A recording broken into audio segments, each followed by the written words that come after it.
Welcome to Phoenix and Flame, my podcast about pushing through and transforming even when you feel like a pile of ash. I'm Dana Skaggs, a psychotherapist known as the Queen of Boundaries. If you are new to Phoenix and Flame, please subscribe so you will be notified of new episodes. Visit Dana Skaggs, DanaSkaggs.com for a free quiz to discover how boundaries are impacting your life.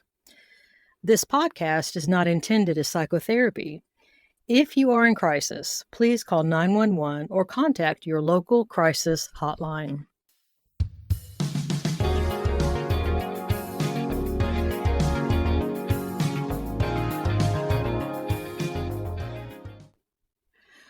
Welcome to Phoenix and Flame. I'm Dana, and we have a fabulous guest with us today. I mean, just amazing. Now, our guest's name is Dr. Cindy Starke. She has both an MD and a PhD in molecular genetics. As a board-certified internal medicine physician for over 20 years, she has cared for patients in every setting possible, from urgent care and traditional outpatient clinics to the hospital. She's appeared on radio shows, podcasts, and has been profiled in Moxie magazine. Her genetic research has been published in peer-reviewed national scientific journals, including Journal of Bacteriology and Journal of Infectious Diseases. Welcome to Phoenix and Flame, Dr. Starke. Thank you so much, Dana, for having me. I'm so excited to spend my Saturday morning with you and your guests. This is so exciting. And we were saying earlier, listeners, Dr. Starke and I were talking, and it's just amazing. If everything I just said isn't just blows your mind to begin with, all the things that she has accomplished and done. But what's possibly, I don't know, you can be the judge, even more impressive is her journey of transformation. Because with Phoenix and Flame, we talk about pushing through and transforming even when you feel like a pile of ash. And I was very much drawn to Dr. Starke and her journey through that. So, Dr. Starke, I'm going to kind of just sort of turn this over to you and let you begin wherever you would like. We'll just kind of go organically through and just flow back and forth, and we'll try to cover it all. Okay, that sounds great. I think one of my stories that I didn't even realize until much later in life could really help people with stuff they might be going through is kind of what led me to become a physician. And so I'd like to start there. Fabulous. Okay. So it was most of the people in my medical class, I went to Emory University in Atlanta, Georgia. Most everybody, I'm at least 90% were from families of doctors, and it was just kind of expected for them to be a doctor, or there were people that were doing it for the money. I don't really understand that. What led me there? There's no doctors in my family. I come from a family of hairdressers. All the women are hairdressers, and all the men are electricians. Oh, wow. And I am just like this kind of enigma, and no one really understood. My brother always told me I was swapped at birth, and I believe that. I totally believe that because it just doesn't, I really don't fit in my family of upbringing. And so as I tell this story, I want people to understand that no matter what you come from and no matter how bad things get, you can decide. And I say with the power of God, I think he kind of like led me down this path. I don't see how all this stuff that I'm about to say would have opened up to me without some sort of source, universe, intelligent guidance. I really don't know how I got so fortunate just to be gifted with this brain and then all these opportunities that came up for me in my family. But so when I was 14, I was the baby of the family. My brother was 5 years older. My sister was 4 years older. And my brother had been struggling with drugs and alcohol. And unfortunately, it's true, birds of a feather flock together. And all of his friends that he brought over were also doing drugs and alcohol. And so I was in this house with all these 19-year-old boys when I was 14. and they were altered, and I didn't understand that. I didn't understand Yeah. what they were doing. I still to this day, I don't really care to know what they were doing. But I just knew it was altered. They were making some poor decisions. And then couple that with this really unfortunate thing that my mother and father decided to do around that time, which was go hang out at their friend's house up the street all the time. And you can just imagine, it's not a great scenario in in my home where I was. And um, and things started happening to me, as the parties would get crazier and I was trying to go to sleep. And some things would happen to me in my bedroom. I never thought it was sexual abuse. I knew that much, but I never would have considered it rape because I didn't know exactly. It was more just like touching instead of rape, and I never knew rape was any kind of sexual touching done against your will. I would not have preferred that to be done to my body in the middle of the night. And I don't know how many times it happened, Dana. I don't know why I didn't tell my mom and dad, but all I knew, and I always say, the trauma is not what happened to you. It's what you tell yourself that means about you. And I Yeah. told myself for the rest of my life, I wasn't worthy of love. I wasn't worthy of protection. I wasn't good enough. And I said, number one, I'm getting the crap out of this city and this family and this house. And so education was like the surefire way out because nobody got educated in my family. Everybody stayed in this little 5 mile radius of my house. Everybody did exactly what their moms, my sister did what my mom did, my brother did what my dad did, and they just stayed right there.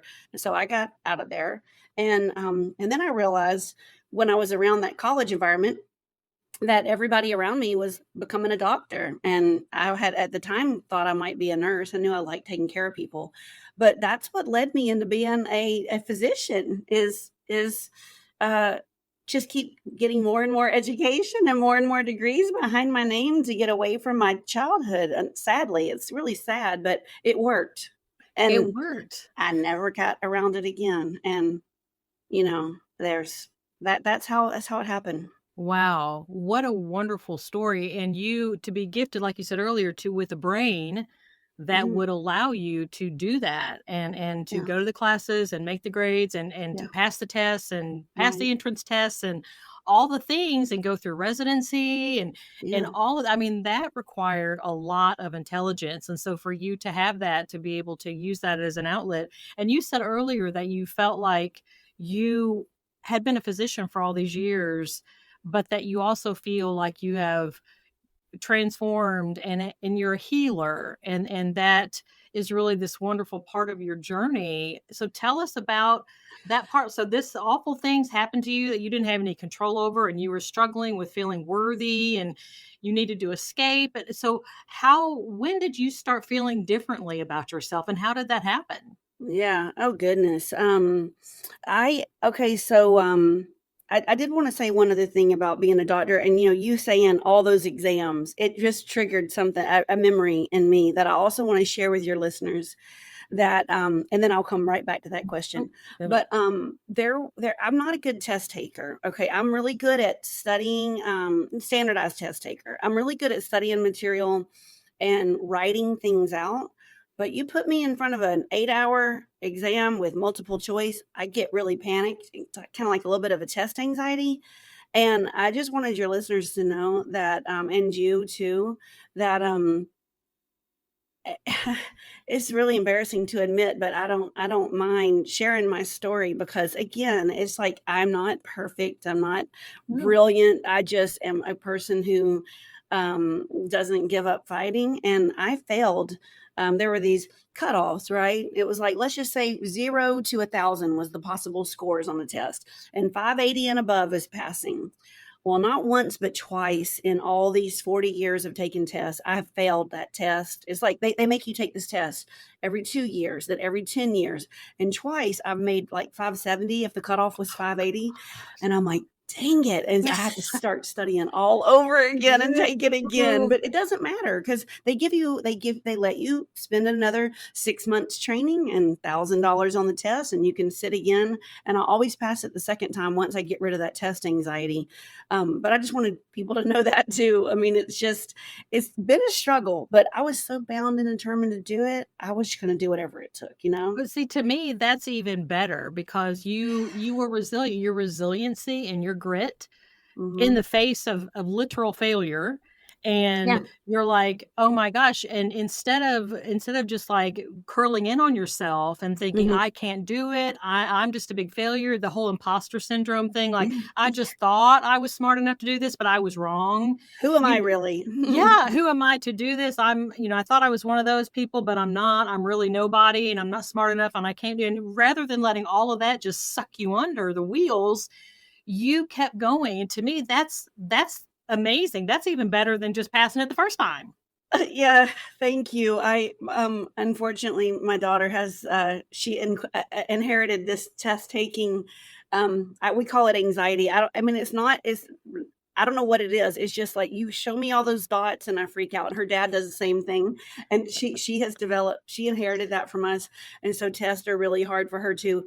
I always tell people I had to take the SAT 7 times to get a high enough math and a high enough verbal to get the scholarship because my parents couldn't afford me to go to school. They couldn't afford to pay for me to go to school. And so I had to get a scholarship and I took that SAT. So it started in high school. I had to take it 7 times. Again, I was bound and determined I'm going to go to college. I'm going to get that scholarship. And so I'm not going to stop after one, two, three, four, five, six, and seven. My kids cannot believe it was time for them to take the SAT a couple years ago. And during COVID, they said, "You did this 7 times?" I'm like, "Mm-hmm." Most people just take it I once. just find that amazing because think about it this way, and this is it reminds me of this adage that I ran into when I was first podcasting, and they said, right when you feel like giving up, if you push through that, that's when you're going to Sale. sail. Oh, And yeah. so for you, I can imagine looking back, knowing what we know now, after you've taken the test like 5 or 6 times, I can imagine people, would say, "Oh my gosh, this is ridiculous. What am I even doing? I don't have what it takes. I'm not going to keep wasting my money and wasting my time paying for tutoring or studying. This isn't going to happen for me." But you did not quit. You were not going to quit. You were not going to accept that, and you kept going. And for me, I mean, from a psychological standpoint, that is freaking amazing, and this speaks Thank so you. much to your character and your grit. Thank you. Yeah, again, I I I hear you, but the way I was looking at it is I've gotta get out of this city and I've gotta get out of this family, and they don't have enough money to send me, and I had to get a 1,200 was the coveted number. Yeah. Highest math and highest verbal, and the way I was thinking about it at the time, little 17-year-old baby Cindy, is you keep giving me enough of these tests, I'm gonna get a good math test, a good math score, and I'm gonna get a easier verbal, I'm gonna get a good verbal score, and they're gonna add up to that magic number I needed. And, I don't know why I never thought of just, like, getting a loan or something like that. I just wanted to get that scholarship. So, it's a little bit stubbornness too, but that's okay. I mean, it was a it really taught me a lot of skills that have served me really well and for the rest of my life. Well, and it's an absolute crucial part of your journey. It's part of your story, it's part of your journey, it's part of your testimony for your life, and it's different. I mean, look at it this way, what if you had gotten a loan? Look at all of this that you would not have gone through because the whole time you were doing that, your character was being transformed. So You were true. going through the fire, and so it was something was happening within you going through that. So, awesome, awesome. I'll stop Thank interrupting you. you. Yeah, no, no. So now I'm gonna answer your question you asked me. So you said what happened to make me transform kind of from what I would call a physician to a true healer. So I really that I would attribute that to COVID happening. I had a lot of time on my hands. I don't know what you asked me what neck of the woods I live in, but I didn't hear where you live. Where do you live? I'm in East Tennessee, about an hour and a half east of Knoxville, about an hour from Asheville, North Carolina. Okay, so you're not too terribly far from me. So, different areas of the country they were calling hot spots for Yes. COVID. And it's terrifying to work in a hospital setting back then.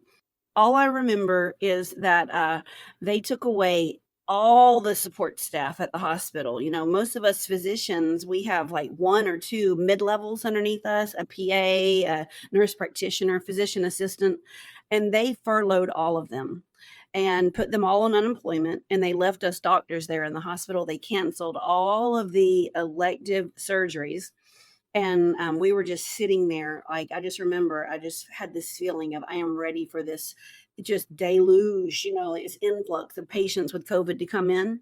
And it never happened. Like, we were considered a hot spot. It never happened. And so we were sitting there, I had 6 patients a day. I'm used to taking care of 25. And so I had a lot of time on my hands. And that is when I feel like, again, I was gifted with the ability to turn inward and realize, like, medicine had not been satisfying me for a really long time, really since about 2016. I was feeling like I wasn't really helping people heal. They were just kind of stuck in a revolving door. I would get them a little bit better in the hospital. I'd send them out to their own, ways, and they'd come right back in a month later. And and it was so frustrating. And everybody, now it's even worse than it was then, but everybody's coming in with doing a lot of drugs and being almost like catatonic and in a coma, and because they've just done so many drugs, they're just all trying to like check out of life. And I said, this is just not what I want to be doing. I want to be working with the living. I'm just like feeling like I'm working with the dying. I mean, medicine is great when you need it. Don't hear me wrong. I'm so fortunate for chemo and surgery and antibiotics and all that. But to see that every day, like so many times a day, it was getting to me. Then COVID happened, and I just have all this time on my hands to think about it.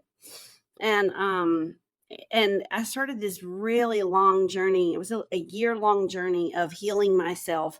And I remembered that is when I remembered I had blocked all that away, that stuff that happened to me, that sexual trauma at 14. And I was able to remember it again. And I went through a healing program to help me heal my inner children, is how I call it. You bring up 14-year-old Cindy, you bring up 30-year-old Cindy, had a lot of stuff happen to her. You bring up 33-year-old Cindy, and you resource all of them. It's kind of, and it's, you may do some of this. It's like through NLP, and it's a trauma release method. You literally repattern and rewire your subconscious mind. You get rid of your limiting beliefs. And I realized this whole time I have been living my life based on this limiting belief that I'm not worthy, and I'm not worthy of love, worthy of protection. And so I developed a program, and I got some volunteers to come through my program, and then I started getting clients, a bunch of nurses in the hospital, and I helped them also heal from their journeys, and so from whatever it is that they'd gone through. And I sat there and watched women go from hoarding and um, you know uh, like really bad relationships with her significant other, and being kind of dumped on at work, and not feeling worthy of standing up for herself or even living in a clean house, to completely blossoming. And she became an author, and she's standing up for herself at work, and she cleaned out all the hoarding. And so it's been amazing to for me to facilitate the healing that I went through with other people. And now I feel like I'm finally a healer. I never felt like a healer when I was a physician, Dana. You know Mm, what I'm saying? I I just do. kind of covered up stuff. Yeah. This is truly making these women a new person. Wow. So that's what I'm doing now. That sounds so, so rewarding. Of course, being a psychotherapist, I'm privileged with I'm one of Yes. the rare few people that I love my job. I mean, love it, love it. Yes. It's a privilege to do it. It's a you get blessed, and to see people do what you're talking about. And I've done trauma work with people before with internal family systems, which is kind of what you're talking about, the younger children. I mean, it's the real deal. I mean, listeners, if you feel like you've been you've got trauma from younger selves and it's kind of stuck there, then you don't have to be stuck with it. Like Dr. Stark is saying, you can process it through. What do you find that the people that you were dealing with were most responsive to? Well, So we would do the one-on-one, I call them clearings. We clear these influences, any person, place, or thing that influence them. And then we clear the limiting beliefs and we clear the emotions. And within the first three clearings, they look like a completely different person. This one woman, literally, even I could hear she got her voice back. Her voice was really gravelly when I first met her, and and she had gone through some abuse from her father, and just they seem like they're most responsive to the clearings. They're 2 hours long each, and we get in there and bring up everybody and kind of take all the inner children, and then the influence that is having this negative influence on them. Again, this one was her father, but yeah, and just to be able to bring up that version of the person who kind of perpetrated you, and then also your little version of you. And I don't claim to understand just how healing it is and how it can make someone get their voice back, but it was just amazing to watch over and over again.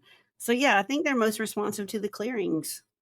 Wow, that is Yeah, awesome, and I love the way you're pointing out that we're a whole person, and I like when people come to see me, I'm always asking them about nutrition, what they're doing, is there consistent physical activity, who's their primary care person, because we are a whole person. Whatever's going on with us spiritually, emotionally, physically, mentally, it is all wrapped up together.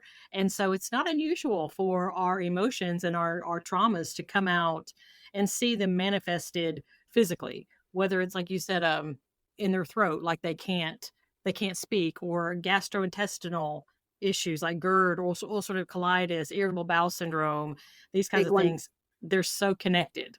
Yes, irritable bowel syndrome, and I believe too, there's a woman that does this out in Colorado. What does she call it? It's some sort of trauma that's held in our feminine reproductive tissues, and you will hold on to. You're supposed to be able to clear things, clear pathogens, clear this, that, or the other. And when you have this cervical dysplasia, you can it can be tied in there from the energy of these old wounds. I mean, the body keeps the score, bottom line, Yes. you know? Bessel van der Kolk. Have you read the book, The Body Keeps the Score? Yes. I mean, I've read it like twice. It's, Yeah, I uh, need it's to an read it amazing, again. it does keep Yeah, the score. yeah. And so, yeah, I always wanted to encourage people, and I'd like to take this opportunity to tell your guests, if you are struggling with, yeah, you just said GERD, like reflux esophagitis. People, you go to a regular doctor, they're going to be, oh, yeah, you have reflux esophagitis, and here, take this Protonix every day for the rest of your life. You never heal the thing that caused it in the first place. Um, I myself had an esophageal stricture. My esophagus is supposed to be 15 millimeters. It had scarred down to about 1 or 2, and I just didn't even I knew that I was having some difficulty swallowing certain things. It was really low down in my esophagus, but it was that I needed to exert my power in my marriage and speak up for myself and put stronger boundaries up. Yes, I had to get the dilation right so my food could pass again, but what I had to do was speak up to my husband. And no doctor ever even thinks about what the inciting wound was way back when. It might be 10 years ago, 40 years ago. They Uh-huh. just give you a medicine to heal it, but it'll just come right back the minute you stop taking the medicine. So please look at yourself as a holistic person. Listen to me and Dana. Oh my gosh. I mean, Dr. Stark, it's amazing. It reminds me of something that I sometimes tell my patients. It's like, imagine if you have a garden, beautiful garden, and there's this large, nasty weed that's growing in your garden. Well, if you Mhm. go out with a pair of scissors or some kind of knife or something, and you cut the weed right at the mulch level, but you leave the root ball in the soil. It might look good for maybe a week, but then it's going to start growing back. You have to go in and dig under the soil and get the feeder system, the root ball. Otherwise, that weed is still going to keep growing and growing and growing and growing. And so I know sometimes people are resistant to doing that because, yes, it is uncomfortable. Let's just be brutally honest about that. Yes. Facing pains from the past, facing traumas, facing those feelings, it's not But comfortable. But, like, but what's what's the more al but But what's more uncomfortable, living with that for the rest of your life? Like this, you know when they're doing a remodel in your house and it just looks busted up and terrible, you know the beauty's coming, but you got to dig that stuff up and be okay that it's going to look ugly for a month or two, 6 months, maybe a year. But the stuff at the other end is going to be beautiful for the rest of your life if you'll just do that work. I think people don't want to see the demolition. Yes, that is huge. I'm sure you've seen this as well. Just the fear of being uncomfortable, the fear of what am I going to find? And it's just, and you mentioned earlier, I can't let this pass because I'm known as the queen of boundaries. And so that is huge. And I'm that way because not only do I have a personal story about that, about why I have my own trauma, about why I know so much about that, but professionally, I saw so many people coming into my office, and no matter what they were telling me, I found myself listening from the analytical standpoint and thinking, okay, our first step has got to figure out what of all of this actually belongs to my patient and what if all of this belongs to somebody else? Because people get that reversed. They end up focusing so much on other people's issues and ignoring their own. They get it Mm. backwards. And so if they can learn to let go of other people's opinions, other people's thoughts, other people's disappointments, other people's actions, other people's approval, if they can learn to let go of those things and focus on their own thoughts of themselves, and if they think that they are less than or unworthy, then accept that and address that. Okay, I do think I'm unworthy. Okay, that's curious. Why is that? Where did that come from? Because I guarantee you didn't feel that way when you were a toddler, Mhm. which means something happened, right? Which means that wasn't factory direct. Mhm. That feeling that you're not worthy isn't factory direct. It happened to you afterwards. And so let's figure out, let's like deconstruct that and figure out where that came from. And that process has to start with boundaries though, because if you're not dividing out what belongs to you and what does not belong to you, then you're kind of dead in the water. You're so right, and, just hearing you say all that is making me know I think one of the most powerful things I learned, Dana, and, I have a 19 and a 21-year-old, son and daughter, so, I realize that you're not born knowing this kinda stuff, right? But when you get angry and when you get sad and when you are so afraid of something, those emotions are there for you. Yes. Don't push them away and shove them down. They are trying to tell you a boundary just got crossed. You Yes. know, um, my daughter will have really, she'll get really angry with her dad, and it's because he crossed a boundary, and she had to speak up for herself and say, "You're not going to say that about me or about my friends or about this whole, piece of the population." And but so many people just say, "We just got to keep that other person happy." And then you're not ever keeping yourself happy.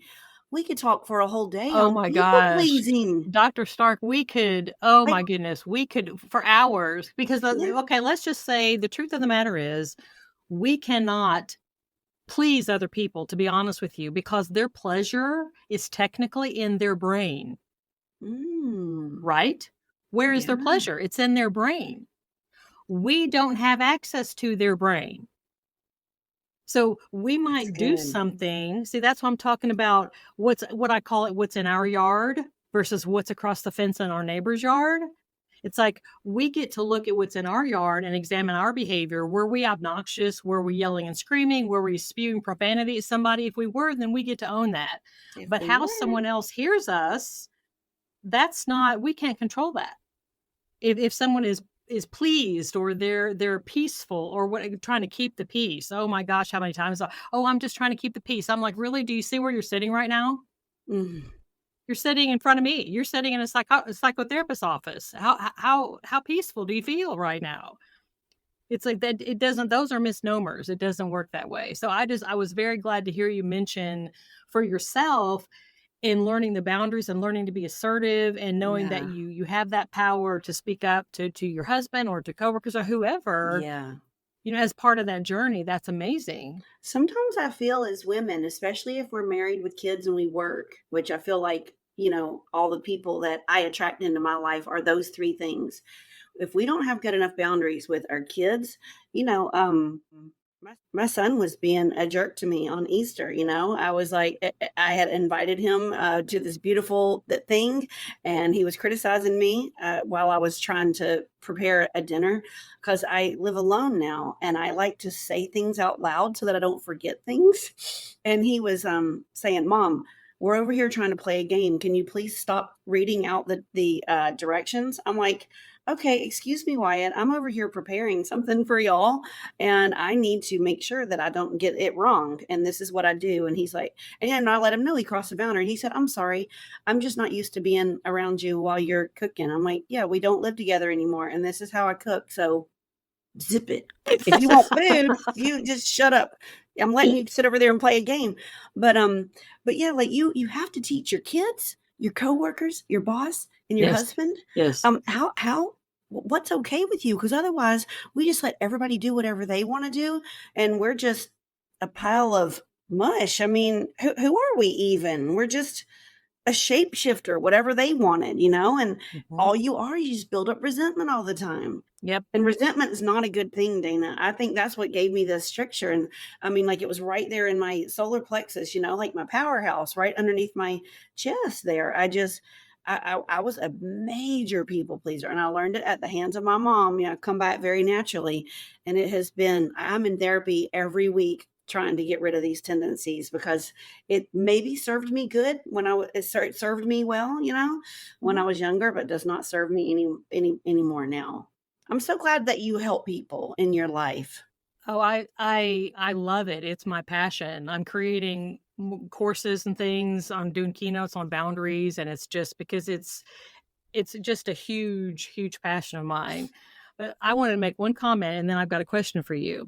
Yes. Based on what you just said about things that sometimes served us when we were kids, because we had to deal with traumatic situations, we were not in control, that sometimes don't serve us now. An analogy that I use is like imagining that you're on a football field and you're playing football and you have to have a helmet and you need to have pads, right? Because if you Mhm. don't, what's going to happen? If You're you gonna don't have break your a pads, bone. that's it. You're going to break a bone. You're going to get a concussion. All these horrible things are going to happen on the football field. You need to have the pads. Now, imagine for a moment that you walk off the football field onto a golf course, but you Don't leave you all of your pads and your helmet on, and you're trying to play golf. See, that's what we do when we're children. We have these pads and this helmet because we need it because we're trying to protect ourselves. But when we grow up into an adult and we are now no longer on the football field, we're on the golf course and we're trying to play golf. We're trying to live our adult life, but we're still wearing all the stuff from our childhood. It obstructs our ability to behave like a functioning, healthy adult because we still have all of the defense mechanisms from when we're a kid. And so that's why we honor that and we understand why we had to have that when we were a kid. We needed it, but we're not in that chapter anymore. We're not on that landscape anymore. And so it's but I think the good thing is but now that we're on the golf course and now that we are adults, we need different kind of boundaries. So get rid of all the football helmet stuff and pads, but get something else that will appropriately in on the golf course, you know, protect you so that people aren't sitting there walking all over you, but you don't need all that fluffy stuff anymore. That's a Mhm. great analogy. And I would have never thought about it that way because, yeah, it serves you on the football field perfectly, but you don't Mhm. need that at the golf course. No. Yeah, It's that's good. addressing where you are in life. So I was going to ask you, what challenges taught you the most about yourself? You've explained a lot of things today and you've shared a lot of things with us. What would you pick out as something that really taught you the most about who you are? That is a really, really good question. That is hard to choose one, but I'm just going to say the thing that made me put my proverbial foot down and say, I am not going to keep doing full time medicine. Like, I've been a full time doctor for 30 years. I had all these scholarships. I let this narrative tell me I was going to have to do this until the day I died, or until 74, or whenever people are able to retire without people judging them. But I had gotten all these scholarships that Emory had invested $210,000 in my education. I let my husband tell me, it's all about the income. Like, you can't leave full-time medicine because it's a good, stable, job. And I'm like, but it's not making me happy. And I don't feel like I'm making an impact on people's life. I don't mind doing it a little bit each month. And I still work 4 days a month. Um, and I'm a hospice medical director now too, which is very fulfilling. But I don't want to do it 25 days a month like I was doing it for 14 hours a day. And to be able to stand up for myself and put my foot down no matter what I felt like society was saying, how can you do this? You've been doing it for 30 years. Don't you just want to become another type of full-time doctor? No, I don't. I want to run an online course for women to help them with their boundaries, to help them deal with their childhood trauma, to help them forgive themselves for what happened to them in the past. And I want to be able to do it from wherever I want to do it. I don't want to go into a physical building anymore. And it's okay. I'm allowed. I'm allowed to love myself enough and do something different with this MD and PhD than most people do. And it was such a challenge to stick up for myself and say, enough is enough. I've given this profession 30 years of my life full time, and it's time for me to do what I want to do now. And that was just really bold, Dana. Like, I thought I was betraying everybody. It was almost like survivor's guilt. Like, oh gosh, I don't want to go back into the hospital only working 4 days a month because I left all my guys, all my friends in the trenches. But I just had to let that go. If they want to stay in the trenches, they can do that. That is what they wanna do. It serves them well, fine. It There was you not go. serving me Hmm. well. I was Yep. suffering, and I am worthy of having a life that I Yeah. want to design on my own. It took 4 years, Dana, though. I'm telling you, I I had to love do it little that. bit by little bit, and I had to get a financial planner and a CPA to prove to me, and I'd probably blow up their phone way too much, but they had to prove to me, "You're okay." To transition from a full-time one job to, I do a lot of 1099 work now. I mean, they had to prove to me that I was gonna be safe because security is a big need for me. But I'm just so excited that it's yeah, it is, right? I mean, Yes, nobody as it wants is to be for a left lot of out on the people. right, without a house or, food. That's it, that's it. Now, Doctor Stark, I know that there are multiple things that you've said today that they're gonna want to get to know you more, they're gonna wanna know more about you. I know there's a book that you've written that's award-winning. So, tell us what you how can people get a hold of you? Where do they go? That kinda Yeah, thing. well, I like to send people to my website, and you'll have it in the show notes, and my name is written right there. It's just that name right there, Dr. Cindy Stark, but without the dot. It's just, you know, drcindystark.com.